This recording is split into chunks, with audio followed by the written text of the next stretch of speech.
तो accounting equation क्या है? अकाउंटिंग इक्वेशन जो मेनली है वो क्या है? तो मेन जो अपना अकाउंटिंग इक्वेशन है वो है total assets equal to total liabilities. Total assets equal to total liabilities. कुछ एग्जांपल के थ्रू हमने इस पे एक्सप्लेन किया था। आज हम कुछ और एग्जांपल लेते हैं, ठीक है? तो आज हम कंप्लीटली अपनी क्लास होगी, कल जो क्लास होगी हम इस टॉपिक को फिनिश कर देंगे। अब देखिए, अब आपके सामने मैं ट्रांजैक्शन को यूज करता हूं। जैसे मैं कहूं गुड्स परचेज, मैंने लिखा गुड्स परचेज और मैं इसका अमाउंट लिख रहा हूं 1 लाख रुपीस। गुड्स परचेज और मैंने इसका अमाउंट कितना लिखा? 1 lakh rupees. Is it clear? अब इसका हम देखते हैं कि अकाउंटिंग इक्वेशन किस तरह से बनेगा। how much amount, how much effect on assets and on liabilities। तो देखिए किस तरह से करेंगे। तो हमें करना क्या है? पहले तो ये चेक करना है कि इस ट्रांजैक्शन में क्या क्या इफेक्टिव होगा। तो सबसे पहले देखिए, आपको एंट्रीज की बात करें, मैंने आपको एंट्रीज बताया, पहले एक बार एंट्रीज की बात कर लेते हैं। इस ट्रांजैक्शन की हम एंट्री बनाएंगे। इस ट्रांजैक्शन की जब हम लोग एंट्री बनाएंगे किस तरह बनाएंगे? तो एक तो क्या किया? परचेज किया और जब परचेज किया दूसरा जो इफेक्टिव पॉइंट है वो क्या है? कैश है। एक्चुअली जब भी हम लोग बिजनेस गुड्स परचेज करता है तो उसके पास से कैश जाता है, ठीक है? तो कैश इफेक्ट होगा। और गुड्स जब परचेज करते हैं तो परचेज लिखते हैं और जब गुड्स सेल करता है तो सेल वर्ड ही यूज करते हैं। But I told you earlier कि एसेट्स जब परचेज करते हैं तब हम परचेज और सेल वर्ड यूज नहीं करते हैं। इन दिस केस हम लोग एसेट्स का नेम यूज करते हैं। पर्टिकुलर एसेट्स जो भी उस ट्रांजैक्शन में होती है हम वो यूज करते हैं। तो देखिए, अब यहाँ पे बात करेंगे कि परचेज जो है वो बिजनेस के लिए क्या है।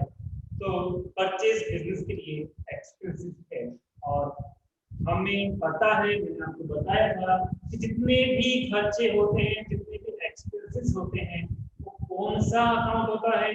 नॉमिनल अकाउंट होता है। और नॉमिनल अकाउंट का रूल क्या है? नॉमिनल अकाउंट का रूल है ऑल एक्सपेंस क्या होंगे? डेबिट होंगे। नॉमिनल अकाउंट का रूल क्या है? ऑल एक्सपेंस डेबिट होंगे। और कैश कौन सा अकाउंट है? कैश रियल अकाउंट है। और रियल अकाउंट का जो रूल है वो ये होता है व्हाट कम्स इन, जो आती है उसको डेबिट करो, व्हाट गोस आउट, जो जाती है उसको क्रेडिट करो। तो यहाँ पे कैश आया है बिजनेस के पास या बिजनेस के पास से कैश गया है। हम सभी जानते हैं गुड्स परचेज करेंगे तो कैश नहीं आएगा, गुड्स आएगा और कैश तो जाएगा। और जो वस्तु जाती है उसको हम क्या करते हैं? सीआर। तो एंट्री जब बनाएंगे इसकी तो एंट्री तो क्या बनेगी? एंट्री बनेगी purchase account DR to cash account. और अमाउंट कितना इफेक्ट होगा? डेबिट में भी बनेगा और क्रेडिट में भी बनेगा। बट हम अभी एंट्रीज की बात नहीं कर रहे हैं। एंट्रीज तो मैंने आपको बेटर एक्सप्लेन हो सके इसलिए बताई है। बट हमारा जो मेन वर्क है वो है accounting equation, how to make accounting equation of this transaction. तो देखिए, याद रखना, गुड्स परचेज करें या सेल करें, अकाउंटिंग इक्वेशन के रिगार्डिंग एक मैटर बता रहा हूँ, कंसेप्ट बता रहा हूँ। गुड्स परचेज करें या सेल करें उसका इफेक्ट ऑलवेज इस पे आता है, ऑलवेज इफेक्ट इस पे आता है, स्टॉक पे आता है। जो हमारे पास पहले से परचेज किया हुआ है वो क्या है? स्टॉक। जो हमारे पास आज मैं कोई गुड्स परचेज कर रहा हूँ, सपोज मैंने 3 डजन पेन परचेज किए हैं। कितने डजन? 3 डजन पेन परचेज किए हैं, बट मेरी शॉप पे तो पहले से 2 डजन ऑलरेडी अवेलेबल थे। इट मींस मेरे पास स्टॉक पहले से कितना था, 2 डजन का। अब मैं कितना और परचेज कर रहा हूँ, 3 डजन का। तो बताइए अब मेरे पास टोटल स्टॉक कितना हो जाएगा। 2 पहले से थे, 3 और हो गए, 2 + 3 तो कितने हो गए, 5। टोटल कितने हो गए, 5। तो स्टॉक याद रखो, स्टॉक परचेज करने से अप होता है और सेल करने से आपका स्टॉक डाउन होता है, कम हो जाता है। जब हम परचेज करेंगे तो अपना स्टॉक बढ़ जाएगा, और जब सेल करेंगे तो उसमें से कुछ जो हमने सेल किया है तो वो क्या होगा, वो कम हो जाएगा। Is this clear? तो देखें, तो इस तरफ तो अपना मेंटेन क्या था, टोटल एसेट था ना, और इस तरफ क्या था, टोटल लायबिलिटीज था। क्या था इधर, टोटल लायबिलिटीज था। तो देखिए जब हमने कुछ परचेज किया तो इसका सीधा इफेक्ट किस पे आया, इसका सीधा इफेक्ट आया स्टॉक के ऊपर। किस पे इफेक्ट आया, स्टॉक के ऊपर इसका इफेक्ट आया, और इससे आपका स्टॉक अप हुआ। हमें पता है कि स्टॉक क्या है, स्टॉक एसेट्स है। कौन सी एसेट्स है, विच टाइप ऑफ एसेट्स। तो स्टॉक जो है वो करंट एसेट्स होती है। इट मींस स्टॉक अप हो रहा है या डाउन हो रहा है, तो इससे अपना जो स्टॉक है वो क्या हो रहा है, वो प्लस हो रहा है। स्टॉक क्या हो रहा है, प्लस हो रहा है। ओके, तो क्या हो रहा है, प्लस हो रहा है। तो एक तो हमने स्टॉक लिखा, फिर से मैं बता देता हूँ, परचेज करने से स्टॉक बढ़ता है और सेल करने से स्टॉक डाउन होता है।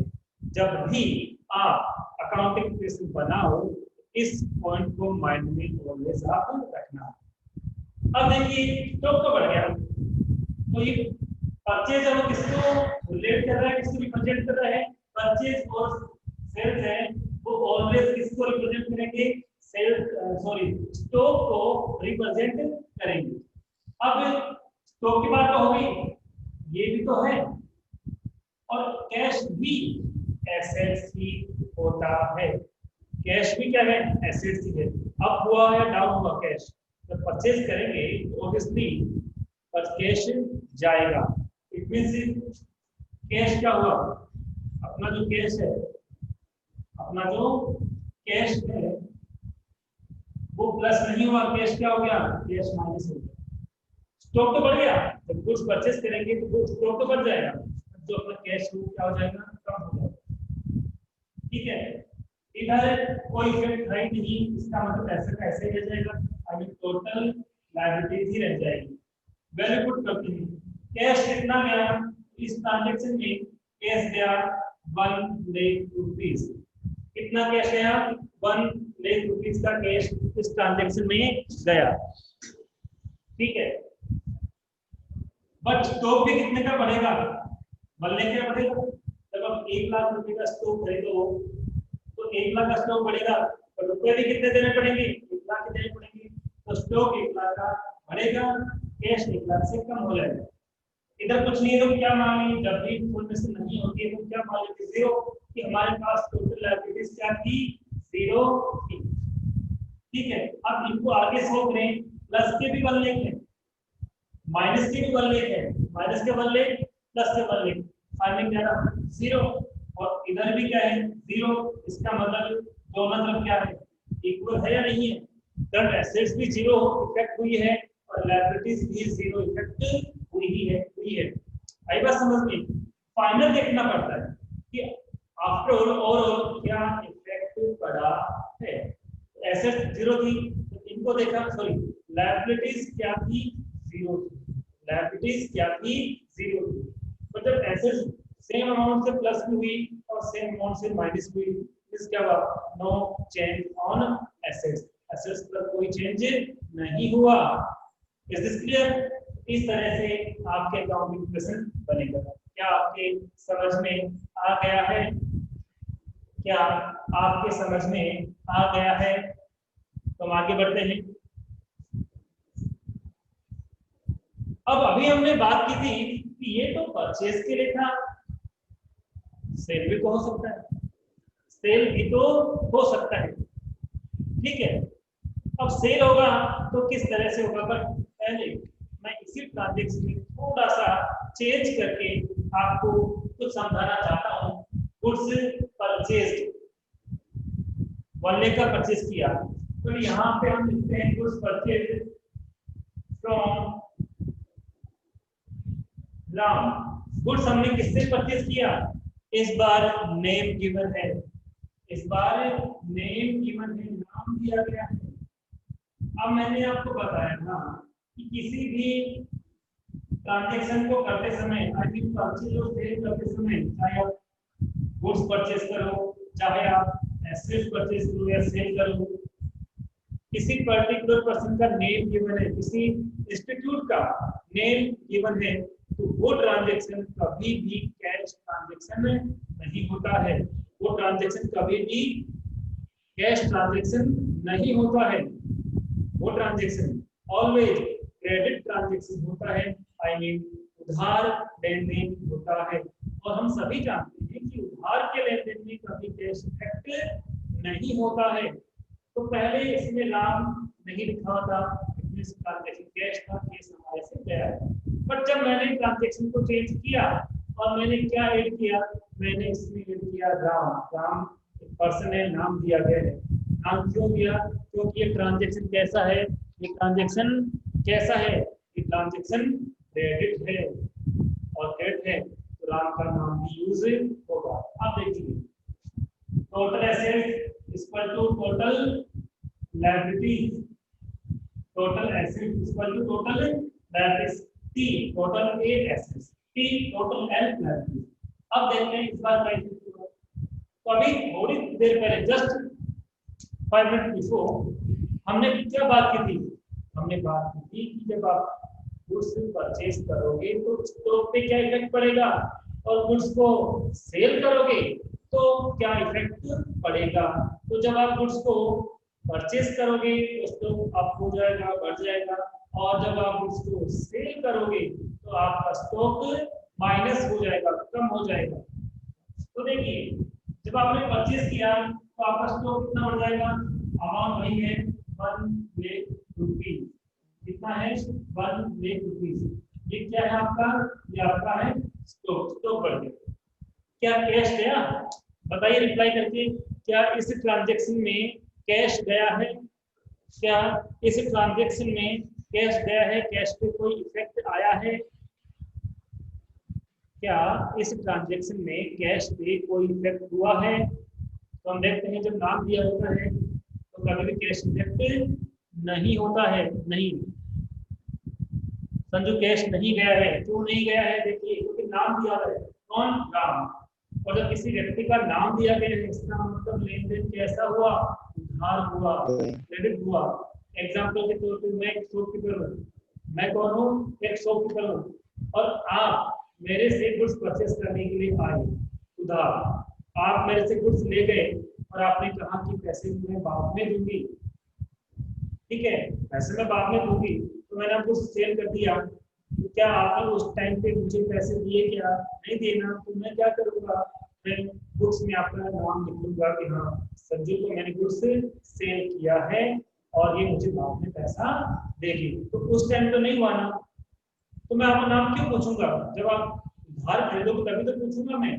जैसे आपने उधार खरीदा तो क्या बोलूंगा, बेटा क्या नाम है, ये नाम है, ठीक है संजू से पैसे देने हैं।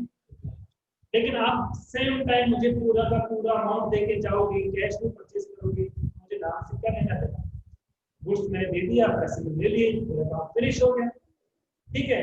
तो उधार लेन देन में ही नाम आता है, कब, जब परचेज हो और सेल। याद रखना, परचेज और सेल वर्ड मैं यूज कर रहा हूँ। जब परचेज करते हैं, सेल करते हैं, चाहे गुड्स हो या एसेट्स हो, और नेम गिवन है तो ट्रांजैक्शन कैश नहीं होता, उधार होता है। तो उधार में तो आप जानते हो कभी कैश होता नहीं है, तो उधार हम ले रहे हैं, इसीलिए तो ले रहे हैं क्योंकि पैसा नहीं है, तो इसलिए यहाँ पे कैश पे कोई इफेक्ट नहीं आएगा। अब देखिए, स्टॉक 1 लाख से आपका अप हो गया। डायबिटीज की बात करता हूँ, तो मैंने कल बताया था, कल क्लास में बताया था, 2 पर्सन को डिस्कस किया था मैंने। एक को मैंने डिस्कस किया था डेटर्स को, और एक मैंने किया था इसको डेटर्स एंड क्रेडिटर्स, इसको हिंदी में मैंने क्या बोला था, देनदार, और इसको मैंने क्या कहा था, देनदार। अब ये होते कौन, ये होते कौन है, जिस पर्सन को हम क्रेडिट यानी उधार माल बेचते हैं ना, जिसको बेचते हैं उसको तो क्या बोलते हैं, डेटर, देनदार।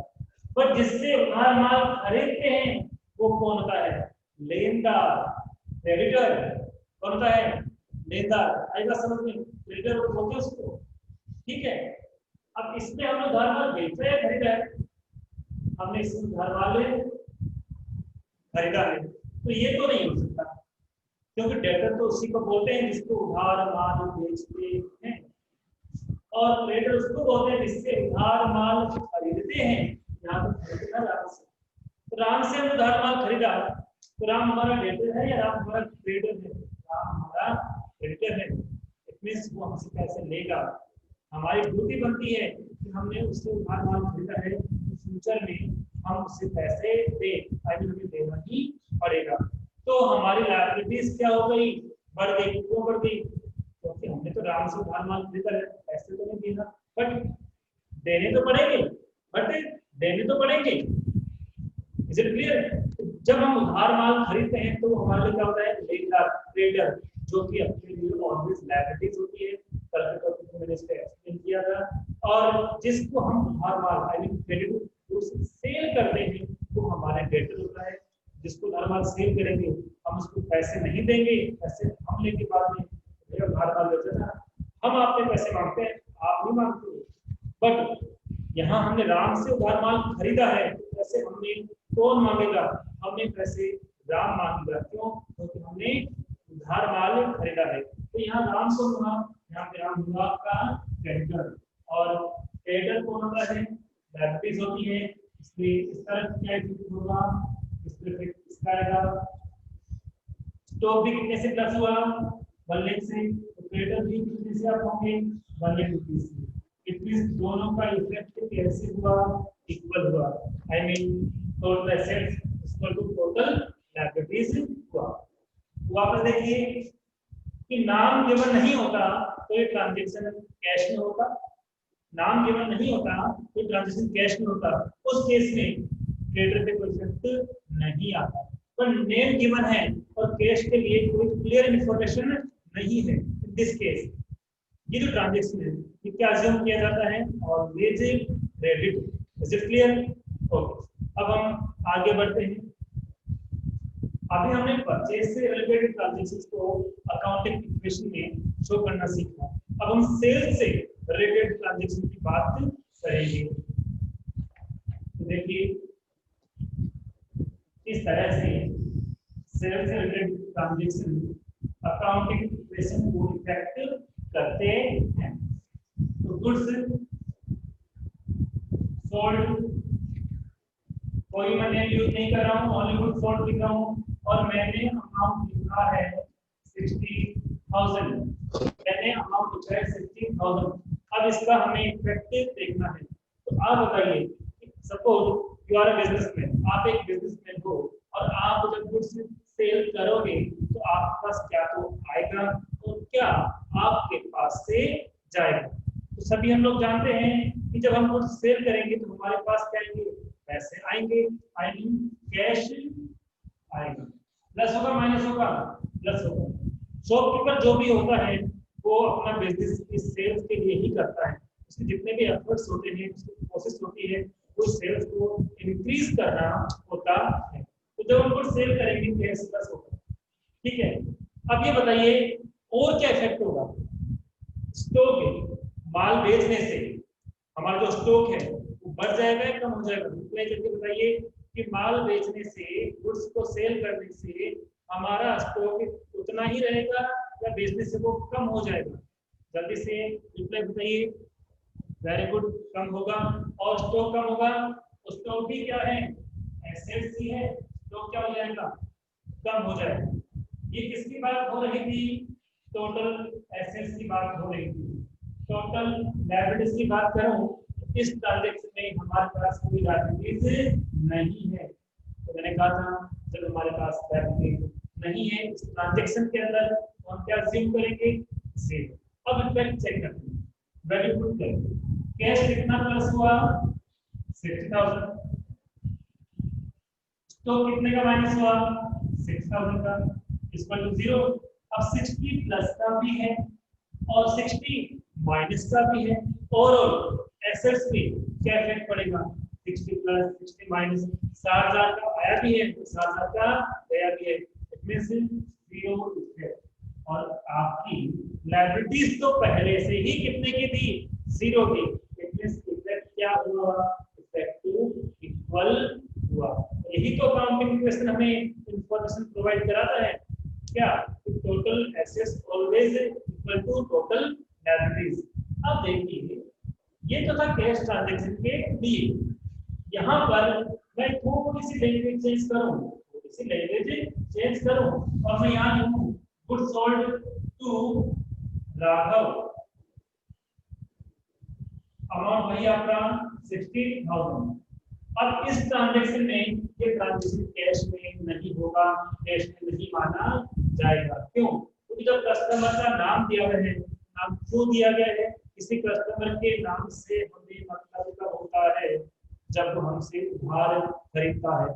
जब वो कैश में देके जाएगा तो हमें नाम से कोई लेना देना नहीं होगा। क्यों, क्योंकि उसने पैसे दिए, हमने माल दिया और फिर हमें उसे लेना थोड़ी ना। लेकिन यदि वो उधार माल हमसे खरीदेगा, आई मीन हम उसको उधार माल बेचेंगे, तब तो हम उससे पैसा लेना ही पड़ेगा ना, क्योंकि हम अपनी बुक में उसका नाम लिखेंगे, किस व्यक्ति को, किस कस्टमर को हमने गुड्स सेल किया है। पहली बात, इस ट्रांजैक्शन में क्या कैश इफेक्ट होगा, रिप्लाई मी फास्ट, क्या इस ट्रांजैक्शन में कैश इफेक्ट होगा? वेरी गुड संजू, नहीं होगा क्योंकि नाम दिया हुआ है, नाम देते ही ट्रांजैक्शन क्या हो जाता है, उधार हो जाता है, कैश इफेक्ट नहीं होगा। चलो ये बताओ स्टॉक बढ़ेगा या कम होगा? आपका रिप्लाई पे जा चुका था कि माल बेचने से स्टॉक कम होगा, और स्टॉक क्या है, एसेट्स है, तो स्टॉक क्या होगा हमारा, कम होगा। बट यार राम कौन है, अब ये बताइए राम कौन है, कस्टमर है, और कस्टमर को हम लोग क्या कहते हैं, कस्टमर को हम कहते हैं डेटर्स। कस्टमर को हम लोग क्या कहते हैं, डेटर्स। और डेटर भी हमारे लिए क्या होती है, एसेट्स होती है। डेटर क्या होती है, एसेट्स होती है। क्यों होती है, जिसको उधार माल बेचा है इसको पैसे देने नहीं है, हमें तो उससे पैसे लेने हैं, हम पैसे मांगते हैं। और यदि हम किसी में पैसे मांगते हैं तो हमारे लिए एसेट्स होती है। यदि हम किसी में पैसे मांगते हैं तो वो हमारे लिए एसेट्स है। पर कोई और हमने पैसे मांगता है तो वो हमारे लिए लायबिलिटीज होती है। तो यहाँ पे हम राम से पैसे लेंगे, राम हमसे पैसे लेगा। हमने राम को बेचा है, राम ने हमें नहीं बेचा, हमने राम को बेचा है, उधार बेचा है, इसका मतलब हम उससे पैसा लेंगे, उधार है ना। डेटर भी क्या होगा, डेट हो गया एसेट्स। यहाँ कुछ था नहीं, इस ट्रांजैक्शन को लायबिलिटीज थी नहीं। तो देखिए पहले हम किसी भी व्यक्ति में पैसे नहीं मांगते थे, पर जैसे ही राम को उधार माल बेचा, एक व्यक्ति ने मतलब राम ने पैसे मांगने लग गए। तो देखिए वैल्यू पुट करते हैं, 60,000 से अपना स्टॉक डाउन हुआ, लेकिन 6,000 से हमारे डेटर्स भी क्या हो गए, अप हो गए। 60 का माल हो गया, मतलब 60 रुपए किसी पर्टिकुलर पर्सन से लेने भी तो है। यहाँ जीरो है, 60 आपका माइनस, 60 आपका प्लस, 60 आपका माइनस, 60 आपका प्लस, और फिर जीरो, यहाँ भी क्या होगा, जीरो। ठीक है, इज दिस क्लियर? अब देखिए हमने परचेज और सेल्स दोनों की बात कर ली है। एक बात बताइए कि एक्सपेंस और इनकम का कैपिटल पे क्या इफेक्ट होता है? एक्सपेंस और इनकम का कैपिटल पर क्या इफेक्ट होता है? फिर से रिपीट करता हूं, आप ये बताइए एक्सपेंस और इनकम का कैपिटल पे क्या इफेक्ट होता है? तो कल आपको मैंने बताया था कि कैपिटल एक्सपेंसेस से डाउन होती है, कैपिटल एक्सपेंसेस से डाउन होती है, और इनकम से कैपिटल ऑलवेज अप होती है। इनकम से कैपिटल ऑलवेज अप होती है। फिर से मैं यहाँ पे मेंशन करता हूँ, मैंने लिखा कैपिटल, मैंने क्या लिखा कैपिटल, और कैपिटल से क्या होता है, कैपिटल जो है एक तो आपकी इनकम होती है, एक क्या होती है आपकी एक्सपेंसेस। कैपिटल जो है वो इनकम से क्या होती है प्लस होती है, और कैपिटल एक्सपेंस से क्या होती है माइनस होती है। तो क्या याद रखना है आप लोगों को, कैपिटल प्लस कब होगी, इनकम से प्लस होगी, और एक्सपेंस होता है तो कैपिटल प्लस नहीं होगी, आपकी कैपिटल माइनस हो जाएगी। Is it clear? अब देखिए इनकम के साथ मैं एक और लैंग्वेज यूज करूंगा और वो है प्रॉफिट। एक्सपेंस के साथ मैं एक और लैंग्वेज यूज करूंगा वो है लॉस। इट मींस जो इफेक्ट एक्सपेंसेस का होगा वही इफेक्ट लॉस का भी होगा। आई मीन एक्सपेंस से भी कैपिटल कम होती है तो लॉस से भी कैपिटल कम होगी। ऐसे ही इनकम से कैपिटल अप होती है तो प्रॉफिट से भी कैपिटल क्या होगी आपकी अप होगी। Is this clear? अब देखिए कुछ हम ट्रांजैक्शंस को यहाँ पर देखते हैं, कुछ ट्रांजैक्शन समझते हैं। तो देखिए मैं यहाँ पे लिखा हूँ कमीशन,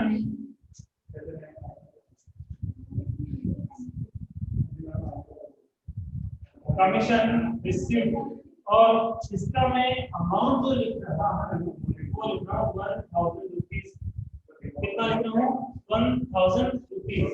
तो देखिए हमने कमीशन रिसीव किया है, हमने कमीशन रिसीव किया है, और कमीशन रिसीव करने से अकाउंटिंग इक्वेशन किस तरह से इफेक्ट होगा तो देखते हैं। तो अकाउंटिंग इक्वेशन क्या होता है, total assets equal to total liabilities. अब देखना ये है, अब देखना ये है कि ये जो ट्रांजैक्शन था आई मीन कमीशन रिसीव किया, इससे आपके एसेट्स पे क्या इफेक्ट आएगा और लायबिलिटीज के ऊपर क्या इफेक्ट आएगा। कमीशन रिसीव किया तो रिसीव करेंगे तो हमारे पास कैश आएगा या कैश जाएगा। जब भी रिसीव करेंगे तो कैश तो ऑब्वियसली आएगा, और कैश ऑलवेज क्या होता है एसेट्स होता है, तो कैश इफेक्ट हुआ।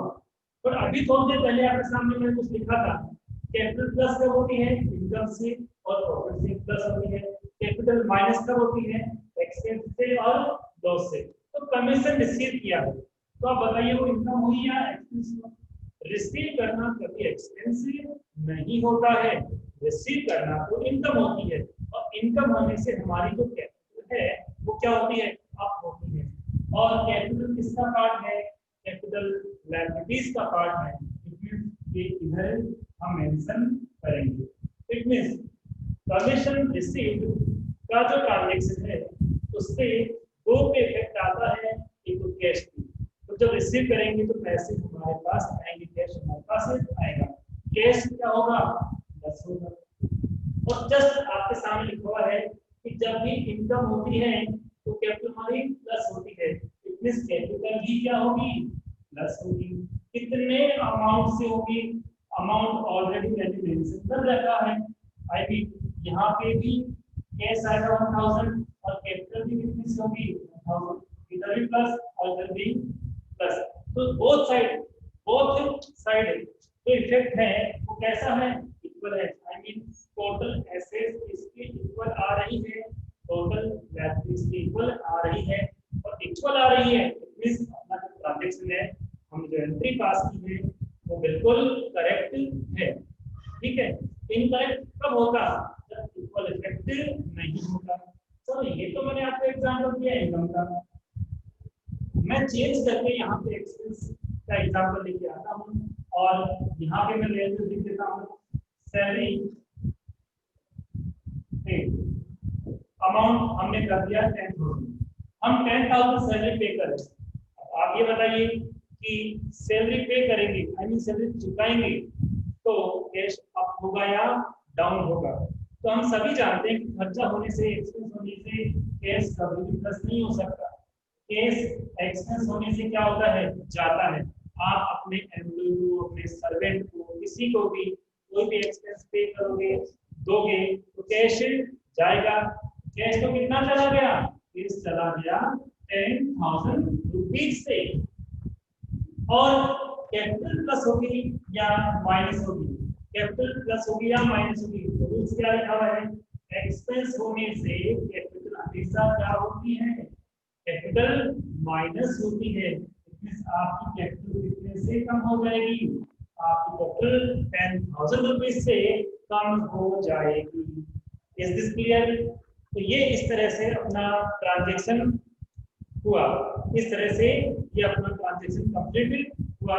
और इस ट्रांजैक्शन से ओवरऑल क्या हुआ, अपने टोटल एसेट्स किसके इक्वल हुई, टोटल लायबिलिटीज के इक्वल हुई। और ऐसा होना ही चाहिए। यदि आपने कोई भी ट्रांजैक्शन किया है और आप उसको अकाउंटिंग इक्वेशन बना के चेक कर रहे हो और आपका accounting equation total assets equal to total liabilities हो रहा है, मींस आपका इक्वेशन सही है, आप करेक्टली अकाउंटिंग टूल्स को यूज कर रहे हो। Is it clear? Any problem? तो देखिए अब हम कुछ न्यू एग्जांपल लेते हैं इसी से रिलेटेड। मैं ये कहूँ लोन लिया, लोन टेकन, ट्रांजैक्शन लिखा हुआ है, लोन टेकन 70,000, 70,000 रुपए का कैश दिया, हमने दिया ऐसे लोन। लोन कितने का लिया, 70,000 रुपए का। लोन कितने का लिया, 70,000 रुपए का। कैश आया गया। फर्स्ट अप्लाई, लोन लेने से पैसा आएगा या जाएगा, बिजनेस लोन ले रहा है, बात बिजनेस की कर रहे हैं, कैश आएगा या जाएगा, तो सीधी सी बात है, लोन लेंगे तो पैसा तो आएगा ही ना, क्योंकि लोन लिया क्यों था, वेरी गुड, लोन लिया क्यों था, तो पैसा आएगा। और किस पे इफेक्ट पड़ेगा, कैश पे इफेक्ट पड़ेगा, कैश क्या हो जाएगा, प्लस हो जाएगा। ठीक है। और लोन हमारे लिए क्या है, लोन लिया, हमने लोन लिया है तो ये हमारे लिए एसेट्स होगी या लायबिलिटीज होगी, ये भी रिप्लाई कर दीजिए। लोन हमने लिया है तो ये हमारे लिए एसेट्स होगी या लायबिलिटीज होगी, रिप्लाई फास्ट। लोन लिया हम लोगों ने तो ये हमारे लिए एसेट्स होगी या लायबिलिटीज होगी। जल्दी से बताइए कि बिजनेस में लोन लिया है तो ये हमारे लिए एसेट्स होगी या लायबिलिटीज होगी। वेरी गुड, लायबिलिटीज होगी। तो लोन कितने से अप हो गया, लायबिलिटीज कितने से अप हो गया, 70 से, और कैश भी कितना हो गया, 70 से, 70 तो हो गया। अब मैं यहाँ थोड़ा सा चेंज करना चाहूंगा, बताना चाहूंगा, लोन आप बैंक से लो तो क्या इफेक्ट होगा, लोन किसी व्यक्ति से लो तो क्या इफेक्ट होगा, व्यक्ति से लोगे तो कैश इफेक्ट होगा, बट आप बैंक से लोन लेते हो ना तो कैश इफेक्ट नहीं होगा। आप बैंक से लोन लोगे तो कैश इफेक्ट नहीं होगा। क्यों? यदि आप बैंक से लोन लेते हो तो आपको पहले बैंक में अकाउंट ओपन करना होता है, और जो लोन आपको मिलेगा वो आपको कैश में नहीं मिलेगा, वो आपके बैंक अकाउंट में जाएगा। इट मींस कैश नहीं मिलेगा, वो अमाउंट किस जा रहा है, बैंक में जा रहा है। किस जा रहे हैं, बैंक। और बैंक में क्या थी, बैंक हमारी क्या थी, एसेट्स। क्या थी, एसेट्स। इसका मतलब बैंक बैलेंस कितना बढ़ गया, लोन नहीं लिया था बैंक बैलेंस नहीं था, लोन लिया था बैंक बैलेंस कितना बढ़ गया, 70,000। लोन तो लायबिलिटी से होती है, चाहे हम किसी पर्टिकुलर पर्सन से ले या बैंक से ले। क्या होगा, बैंक से लेंगे लोन तो बैंक से होगा, कैश इफेक्ट नहीं होगा, पर किसी पर्टिकुलर पर्सन से लेते हैं तो कैश इफेक्ट होगा। इसलिए ये बात आपको हमेशा दिमाग में रखनी है कि लोन किससे लिया, विदाउट इंफॉर्मेशन आप बैंक मान सकते हैं। विदाउट इंफॉर्मेशन हम क्या मान सकते हैं कि लोन किससे लिया है, बैंक से लिया है। यहाँ क्या मेंशन कर देंगे, बैंक मेंशन कर देंगे। और बैंक भी कल आपको बताया था एसेट्स होती है। एसेट्स के कितने पार्ट्स बताए थे, 4 parts, fixed assets, investment, current assets और अदर एसेट्स। लायबिलिटीज के मैंने क्या बताया थे, कैपिटल, लोन, क्रेडिटर, अदर। इस तरह से ये अपना अकाउंटिंग क्वेश्चन हुआ। ओवरऑल क्या हुआ, दोनों का इफेक्ट इक्वल है। अब अभी तो मैं लोन टेकन की बात करूं, मैं इसको चेंज करूं, लोन पेड, लोन चुकाया। अब बताओ अकाउंटिंग इक्वेशन पे इस तरह से क्या इफेक्ट आएगा। लोन लेने का आपको समझ में आ गया, मैं बात कर रहा हूँ लोन चुकाने का। लोन चुकाने का क्या इफेक्ट आएगा, तो देखिए लोन चुकाएंगे तो पैसा आएगा नहीं, बल्कि पैसा चला जाएगा। इसका मतलब क्या होगा, S minus bank balance minus हो गया।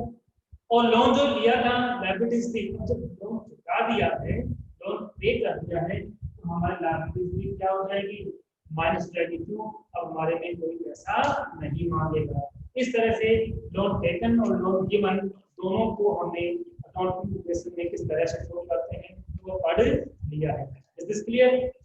तो ये हमें सारी बातें याद रखनी चाहिए, किसी भी बिजनेस ट्रांजेक्शन का जो इफेक्ट होगा एसेट्स और लायबिलिटीज के ऊपर, वो ऑलवेज इक्वल होगा। Is this clear. अब बाकी क्लास हम कल पढ़ेंगे। थैंक यू, इनको रिवाइज करना।